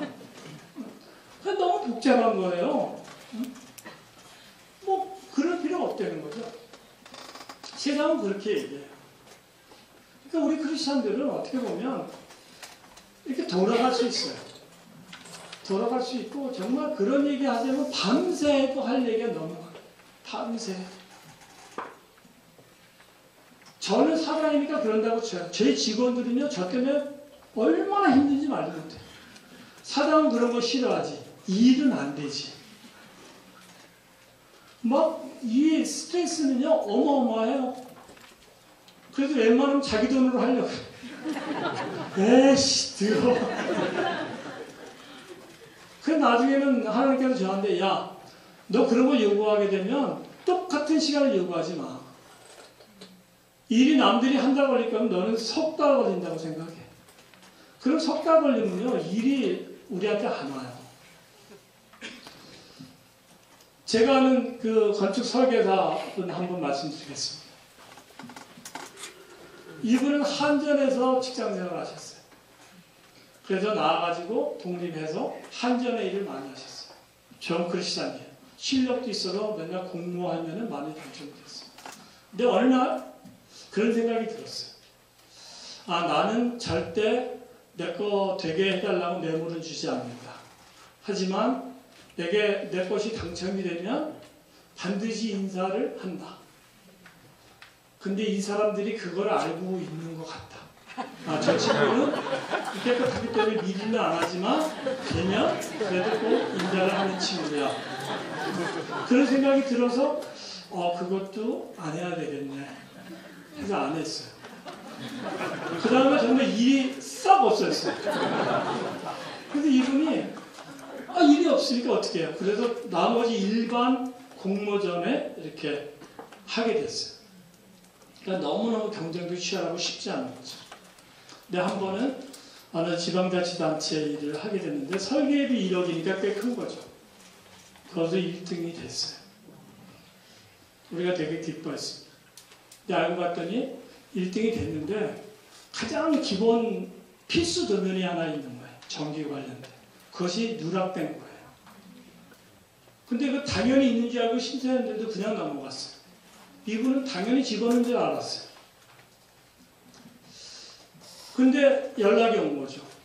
이게 보니까 필수 도면 하나가 빠졌는데 빨리 채워놔 주세요. 그게 빠질 리가 있냐고. 없다고. 보니까 정말 없는 거예요. 근데 그분이 지금 아무도 모르니까 갖고 오세요. 그러면서 그 뉘앙스 있잖아요. 나만 알아. 뭐 이런 거. 이분이 심각한 고민에 빠졌어요. 너무너무 힘든데. 1억짜리 설계가 됐는데. 이 도면이 없으면 나는 그냥 탈락이야. 기본적으로. 근데 이거를 좀 감사 인사를 하고 이걸 할 것인가 말 것인가. 깊은 고민에 빠졌어요. 그러다 포기했어요. 포기하니까 그쪽에서 또 난리예요. 지금 다 선정했는데 안 한다면 이거 복잡해요. 또 모아서 이거 또 심사해야 되고 그냥 하세요. 근데 안 한다고 했어요.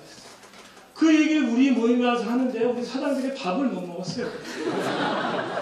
막 울컥울컥 해가지고 그 사장의 상황을 우리가 알거든요. 밥을 먹을 수가 없는 거예요. 그냥 그거 그냥 하면 되지.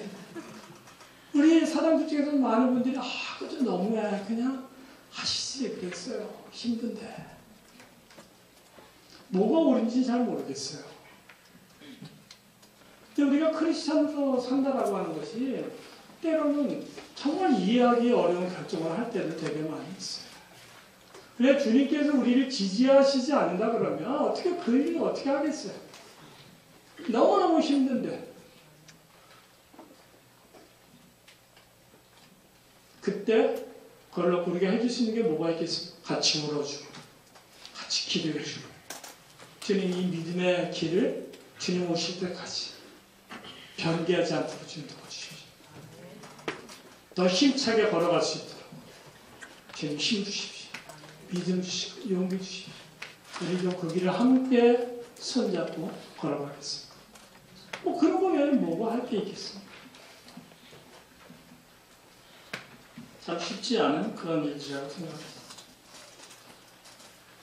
기업 경영을 하다 보면 필연적으로 경쟁을 하게 되는데 치열한 경쟁, 특별히 우리가 와서 선교하는 그런 지역들은 굉장히 비도덕적인 그런 시장일 수도 있습니다. 거기서 생존하고 성장할 수 있는 차별화된 그런 행동을 어떻게 할 것인가. 특별히 부도덕한 선교지에서 절대 정직을 우리가 추구하는 것, 뇌물, 불법, 편법, 도대체 그런 게 아니면 안 되는 나라들 있잖아요. 지금 우리 선교회가 파키스탄에 학교를 하나 지으려고 해요. 근데 도대체가 이게 정상적인 걸 밟아서는 이게 언제 될지 몰라요. 언제 될지 몰라요. 서류 하나 떨어지는데 1년 걸린다고 하니 어떻게 하겠어요? 당연히 그들은 그냥 당연히 명을 받는 거가 당연한 건데. 근데 우리가 선교 기업인데 그거 할 수 없잖아요. 우리가 선교했는데 어찌됐건 말이에요. 그렇다고 우리가 딴 거 뭐 다 잘하냐? 그것도 아니에요. 너무너무 실수도 많이 하고 그런데도 불구하고 그게 양심에 걸려도 못한다고요.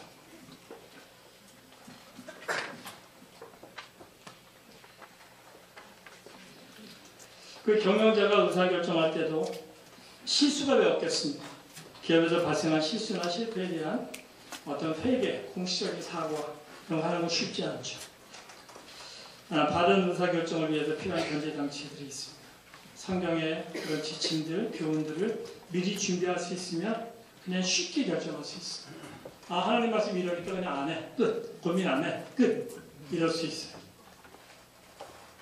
직면한 문제 해결을 위한 과정에서 하나님의 뜻을 발견하고 그것을 실천하는 법. 경영자의 코치나 멘토가 불신자일 경우에 조언을 언제까지 구해야 되느냐라고 하는 그런 문제. 특별히 5번째 문제는 우리가 다루기 힘든 일이지만 너무 중요하다고 생각합니다. 이 경제 구조와의 싸움입니다. 영적 전쟁.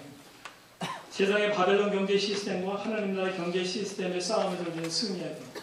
이미 주님께서 이겨놓으신 싸움이에요. 선교지 국가의 부정부패, 정의, 경제 정의를 실현하는 것. 큰 자를 먼저 묶어야지만 그 집을 늑탈할 수 있다. 성경은 그렇게 이야기하고 있습니다. 우리 눈에 보이는 무수히 많은 그런 부조리들, 잘못된 불합리한 관행들이 있는데 거기에 눈에 보이지 않는 거대한 영적 그런 세력이 있는 거죠. 바알 시스템, 바벨론 시스템. 하나님의 경제 원칙의 정면으로 대치되는 눈에 보이지는 않지. 정사와 관세, 보안, 악한 영들의 그런 세계, 그런 것들이 여기에다 포함된다고 생각하는데 이것들과 우리는 싸우는 자들이죠. 영적인 전사로 우리들을 하나님께서 부르셨다고 생각합니다. 그 다음에 안식일, 안식년, 신년 등의 하나님 나라 시스템을 세우는 문제, 성경적인 토지제도, 이 성경적 토지 문제를 연구하는 거예요. 성토모라고 하는데 이것도 이 대구에서 출발한 거 아십니까? 우리나라 성경적인 경영에 대해서 이 원류가 대구인 거 여러분들 아십니까? 대구가 그것의 이 발상지예요. 대구가 발상지예요. 하나님은 이 경제 시스템에 대해서 어떻게 이야기하십니까? 우리가 이 무게를 속이거나 그러면 굉장히 처벌이 심합니다. 영향을 속이고 무게를, 미터법을 줄이고 이런 것들은 굉장히 법이 강한데 화폐의 가치는 우리가 들쑥날쑥해요. 인플레이션 되면 화폐 가치가 푹 떨어지고 이런 경제 시스템을 어떻게 우리가 제대로 세워나갈 것인가. 그래서 이 땅 가운데 하나님 나라의 경제 시스템을 세워나가는 거예요. 하나님의 사람들이 일어나고 법도 만들고 또 학자들을 통해서 여러 가지 그런 일들을 끊임없이 추구해 나가는 것들이 중요하다고 생각합니다. 우리가 선교지에 나가게 되면 어떤 작은 기업의 일을 윤리적으로 하는 거 굉장히 중요하지만 그 나라가 가지고 있는 구조적인 문제들에 대해서 끊임없이 기도하고 우리 힘으로 혼자 힘으로 안 되는 문제들 많잖아요. 우리가 기도함으로 하나님의 그야말로 능력으로 인해서 그런 것들을 없애버릴 수도 있다 이렇게 생각합니다. 우리들 주변에 가난하고 억울한 자를 없애는 그런 일, 그런 것들을 주님께서 우리에게 요구하시지 않나 하는 그런 생각합니다. 말씀을 매듭지으면서 복음전도에 있었던 특별한 하나의 예를 제가 좀 들도록 하겠습니다. 이 얘기는 제가 여태까지 이야기했었던 것 정반대 얘기가 될 수도 있습니다. 바울의 전도 2차 전도 여행의 첫 방문 도시 빌립보에서 있었던 일입니다.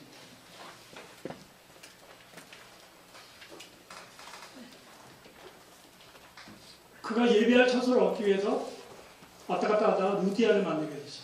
루디아의 집에서 가정교회가 시작이 됐습니다. 그리고 그가 가는 곳마다 점치는 여전히 계속 따라다녔어요. 귀찮게 했어요. 그래서 사도 바울이 얘기했습니다. 예수 이름으로 쫓아냈죠. 그래서 그 점치는 능력을 상실해버리고 말았어요. 그러니까 그 종치는 그 여자를 통해서 돈 벌던 그 물주들이 이게 수익원이 떨어지게 된 거예요. 그리고 바울과 신라를 음해해가지고 이상한 돌을 퍼뜨린다고 해가지고 신고를 하게 되고 그 바울과 신라가 아주 모진매를 맞습니다. 성경에 보면 옷도 벗기고 엄청나게 많이 맞고 뭐 쇠고랑 다 채워가지고 깊은 감옥 속에 집어넣었다라고 얘기합니다. 성경은 거기서 그들이 찬양했다 그렇게만 얘기하고 있습니다. 그러니까 지진이 나고 옥토가 흔들리고 문이 열리고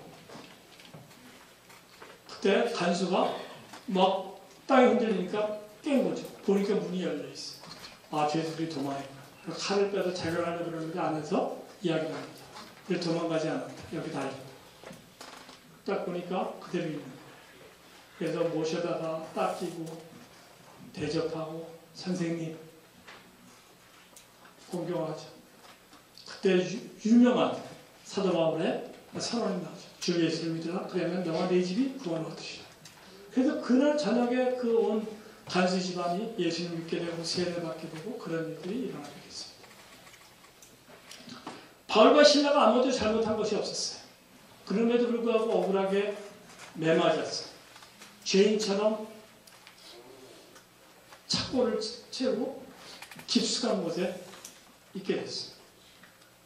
만약에 사도 바울과 신라가 하나님 억울합니다. 저 좀 나가게 해주세요. 이렇게 기도했는데 옥문이 열렸으면 하나님의 응답이라고 생각하고 나갔을 겁니다. 근데 나가지 않았어요. 그 얘기는 그들이 옥문이 열리기를 구하지 않았다라고 합니다. 거기서 나가기를 구하지 않았다라고 합니다.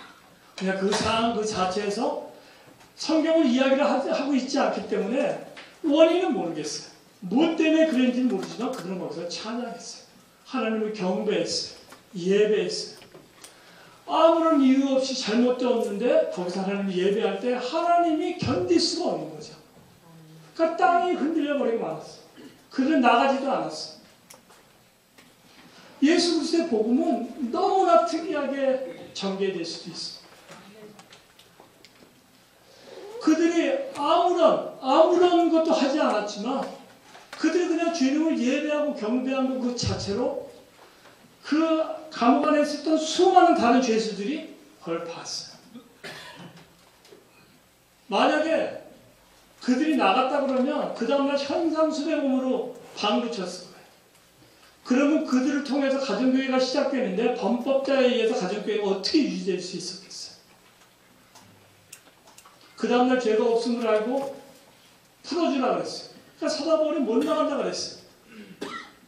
나 로마 시민인데 너희가 아무나 때리고 집어넣고 그냥 나가라 그러면 못 나간다.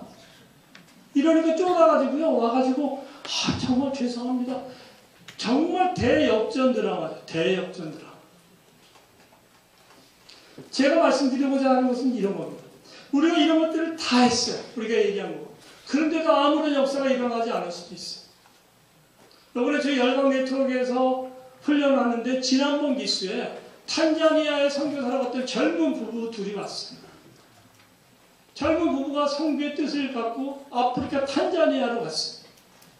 그때 성교를 고사하고 성교의 내부 갈등 때문에 있는 대로 스트레스 받아가지고 몸과 마음의 병을 완전히 얻어가지고 포기하고 왔어요.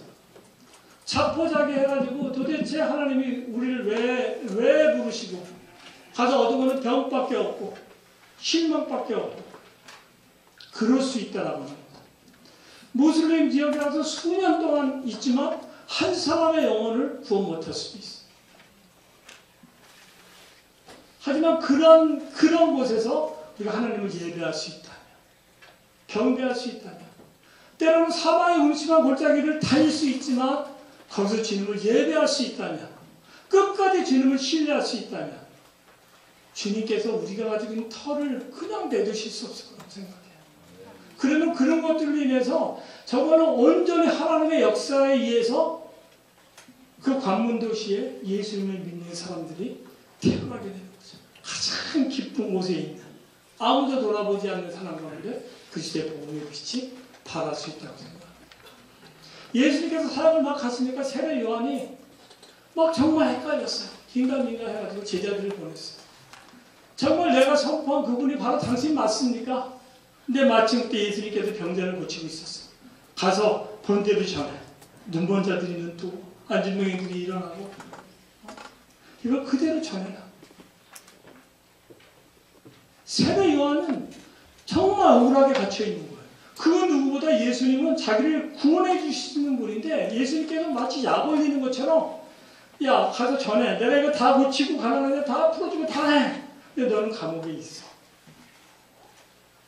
그런 거랑 똑같은 거예요. 세례 요한에 대해서 예수님께서 매몰차게 하셨을까요? 저는 그렇지 않다고 생각합니다. 그 가운데서 주님을 끝까지 신뢰할 때 여인의 몸에서 난 자 중에 가장 위대한 사람, 가장 위대한 사람. 모세가 여러분들 하나님을 대면하여 본 자였습니다. 아니 그 바위 하나 집을 때는 하나님께서 그렇게 매몰차게 하시나? 하나님 너무 하신 거 아니에요? 모세, 넌 늘 나와 같이 얼굴을 맞대고 얘기했지만 너 저 땅에 못 들어가. 모세가 어땠을까요? 주님이 없습니다. 라고 했을 때 그의 무덤을 아무한테도 알려주시지 않았지만 하나님께서 모세를 하나님의 가슴속에 묻으셨어요. 그러니까 우리가 어떤 것들을 우리가 얻지 못할 수도 있어요. 우리가 정말로 하나님 말씀대로 기억경한다고 부당한 애를 써도 정말 쪼다 소리 들을 수도 있어요. 하지만 끝까지 그 주님을 신뢰하고 나아갈 때 주님께서 마치 빌립보에서 바울과 실라가 아무 잘못 없었지만 그런 가운데 주님 나 좀 구해 주십시오. 그것이 아니라 그냥 우리 모르겠어요. 하지만 거기에 찬양할 이유가 있고 예배할 이유가 있고 경배할 이유가 있고 하나님께서 어떻게 그들의 마음을 감동을 주셨는지도 모르지만 하나님을 예배할 때 그 옥토가 그냥 가만히 있을 수가 없는 거죠. 그때 거기서 복음이 증거되고 그 땅에서 관문도시 복음의 열매가 맺어지는 그 역사가 있었다고 생각합니다. 우리가 이 비즈니스 미션 이 땅에서도 비즈니스 하기 너무 힘든데 정말 이 뇌물과 불법과 편법과 이 부조리와 뭐 미개하고 경제 시스템이 갖춰지지 않은 그 나라에서 어떻게 우리가 신앙의 양심을 지키면서 할 것인가? 우리는 그냥 주님의 사람들이기 때문에 하나님의 사랑이 우리를 강권하시기 때문에 우리는 그냥 그 길을 걸어가는 자들. 그랬으면 좋겠습니다. 제가 잠깐 기도하겠습니다.